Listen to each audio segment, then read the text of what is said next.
Our research has assessed our multipolar competition, regional fragmentation, and intra-EU divisions have limited the EU's effectiveness in Libya. These three constraining factors are particularly relevant in this case study, given that, due to the weak structure of the Libyan state, inherited by Gaddafi's regime, Libya has entered a vicious circle of fragmentation since 2011.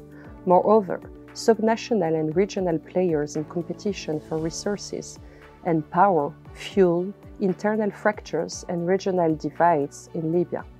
Intra-EU divisions, particularly an Italian-French divide, provided opportunities for Libyan local players to exploit these contentions to gain political recognition, economic resources, and diplomatic support. This report investigated the complexity of the French-Italian competition by looking into its historical perception of mutual mistrust and its attempts to use specific sub-state groups to advance their goals. Eventually, the stalemate between France and Italy deepened the polarization and the fragmentation among Libyan players. Our research identified other constraints on EU foreign and security policy: institutional lack of knowledge regarding Libya, the predominance of NATO over the EU, especially in the initial post-conflict phase, and the shift in priorities from conflict management and resolution to counter-terrorism and migration. Over the years, internationalization gradually morphed into multipolar competition. Increased multipolar competition over Libya, especially after the Russian and Turkish involvement in 2019, did spur the Europeans into greater coordination with the German-led Berlin process, from two Berlin conferences in 2020 and 2021 to the Paris meeting in 2021, managing to bridge the gap between France and Italy. It was a late attempt, though that need not lend the EU and its most involved member states significant leverage over its political and diplomatic role. Due to this, the focus of the EU shifted on other policy areas, mainly on aid, migration, and maritime security. Overall, the EU remains one of the largest providers of assistance in Libya, with a total around 700 million euros from 2014 to 2020.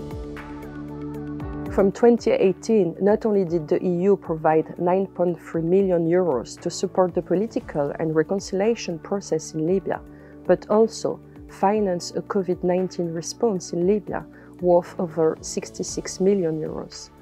Some recommendations for corrective actions of EUFSP towards Libya can be divided in four main policy domains.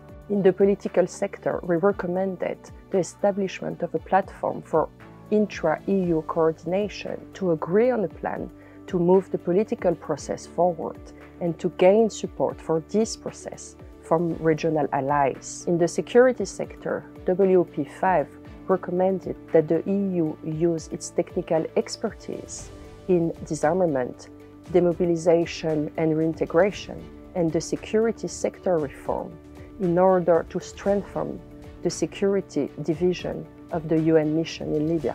For the development sector, WP5 recommended that the EU engage with the subnational authorities, especially elected municipalities, to address the needs of re-establishing the public services and to fix and maintain infrastructure. Finally, in the migration sector, WP5 argued against confronting NGOs engaged in save and rescue operations and suggested to find ways to cooperate with them, trying to find a balance between national sensitivities and international law. WP5 also suggested to use the naval Operation Irene as part of a multi-track diplomatic dialogue to ensure accountability from Libyan partners.